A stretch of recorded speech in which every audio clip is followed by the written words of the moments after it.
नमस्कार मित्रों, स्वागत है आपका आपके अपने चैनल भक्ति सार में। योगिनी एकादशी व्रत कथा। हाड़ मास के कृष्ण पक्ष की एक एकादशी को भगवान नारायण की पूजा आराधना की जाती है। श्री नारायण भगवान विष्णु का ही एक नाम है, अतः अन्य एकादशियों के समान ही भगवान विष्णु अथवा उनके लक्ष्मी नारायण रूप की पूजा आराधना करें और दान आदि की क्रियाएं पूर्ण करें।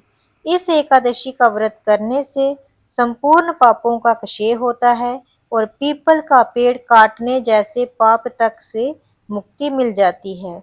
किसी के दिए हुए शाप तक का निवारण हो जाता है योगिनी एकादशी का व्रत करने से। इस व्रत को करने वाला इस लोक में सभी सुखों को भोग कर अंत में मोक्ष को प्राप्त कर हरि चरणों में निवास प्राप्त करता है, ऐसा शास्त्रों का कथन है। धर्मराज युधिष्ठिर ने भगवान श्री कृष्ण से कहा, हे माधव, अब आप कृपा करके मुझे हाड़ मास के कृष्ण पक्ष की एकादशी के महात्म्य, विधि विधान आदि को इसके नाम सहित बतलाइए। इससे आगामी पीढ़ियां इस एकादशी के बारे में शास्त्र सम्मत जानकारियां प्राप्त कर सकेंगी। भक्त वत्सल भगवान श्री कृष्ण बोले, हे राजन, हाड़ मास के कृष्ण पक्ष की एकादशी का नाम योगिनी एकादशी है। समस्त पापों को क्षय करने वाला और इस लोक में सभी सुख और अंत में मोक्षदायक है इस एकादशी का व्रत।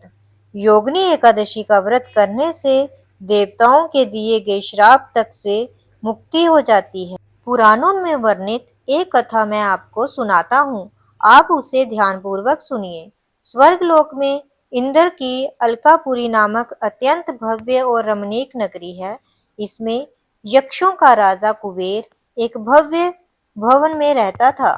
कुबेर प्रबल शिव भक्त था और प्रतिदिन प्रातःकाल शिवजी की पूजा आराधना किया करता था। हेम नामक एक माली प्रतिदिन पूजा के लिए मानसरोवर के फूल लाकर कुबेर के यहाँ पहुंचाया करता था। हेम माली की पत्नी का नाम विशालाक्षी था। अप्सराओं के समान सुंदर, अत्यंत गुणवती और महान पतिव्रता थी हेमाली की पत्नी विशालाक्षी। हेमाली अर्धरात्रि में फूल लेने मानसरोवर जाता और सुबह वहां से फूल लाकर राजा कुबेर के जहाँ पहुंचाता। एक दिन वह मानसरोवर से पुष्प तो ले आया, परंतु कामातुर होने के कारण मार्ग में ही अपने घर रुक गया और पत्नी के साथ हास्य विनोद और रमन करने में तल्लीन हो गया। जब दोपहर तक कुबेर के पास पूजा के लिए फूल नहीं पहुंचे, तो कुबेर ने अपने सेवकों को कारण पता करने के लिए हेममाली के घर भेजा। सेवकों ने राजा कुबेर को आकर बताया कि वह पापी तो काम के वशीभूत होकर अपनी स्त्री से हास्य विनोद तथा रमन करने में लगा है। ये सुनकर कुबेर ने क्रोधित होकर हेमाली को बुलाकर लाने की आज्ञा दी। हेमाली भय से कांपता हुआ कुबेर के सामने उपस्थित हुआ।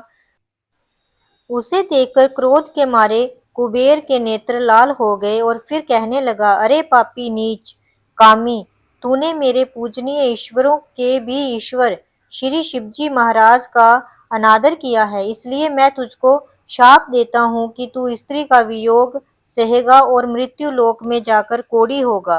कुबेर के शाप के कारण वह माली स्वर्ग से पृथ्वी पर जा गिरा और उसी क्षण कोढ़ी हो गया। मृत्यु लोक में आकर हेमाली ने घोर कष्ट भोगे। भयानक जंगलों में बिना अन्न और जल के भटकता रहा। रात्रि को निद्रा भी नहीं आती थी, परंतु शिवजी की पूजा के प्रभाव से उसको पिछले जन्म की स्मृति का ज्ञान अवश्य रहा। घूमते घूमते एक दिन वह मार्कंडे ऋषि के आश्रम में पहुंचा। हेमाली वहां जाकर उनके चरणों में गिर पड़ा। उसको देखकर मार्कंडे ऋषि बोले, तुमने कौन से ऐसे पाप किए हैं जिससे तू कोढ़ी होकर महान दुख भोग रहा है? हेमाली बोला, हे मुनि, कुबेर का सेवक हूँ। मैं राजा की पूजा के लिए प्रतिदिन पुष्प लाया करता था। एक दिन अपनी स्त्री के साथ विहार करते करते देर हो गई और दोपहर तक पुष्प लेकर ना पहुंचा, तो उन्होंने मुझको श्राप दिया कि तू अपनी स्त्री का वियोग सहते हुए मृत्युलोक में जाकर कोढ़ी बनकर दुख भोग। इससे मैं कोढ़ी हो गया हूँ और महान कष्टों को भोग रहा हूँ। आप कोई ऐसा उपाय बतलाइए जिससे मेरी मुक्ति हो। हे माली की ये व्यथा सुनकर ऋषि बोले, तूने मेरे सम्मुख सत्य वचन कहे हैं, इसलिए मैं तेरे उद्धार के लिए एक व्रत बताता हूँ। यदि तू हाड़ मास के कृष्ण पक्ष की जोगनी नामक एकादशी का विधि पूर्वक व्रत करेगा तो तेरे समस्त पाप नष्ट हो जाएंगे। इस पर हेममाली बहुत प्रसन्न हुआ और मुनि के वचनों के अनुसार जोगनी एकादशी का विधि पूर्वक व्रत किया, जिसके प्रभाव से वह फिर से अपने पुराने रूप में आ गया और अलकापुरी पहुंचकर अपनी स्त्री के साथ आनंद पूर्वक रहने लगा।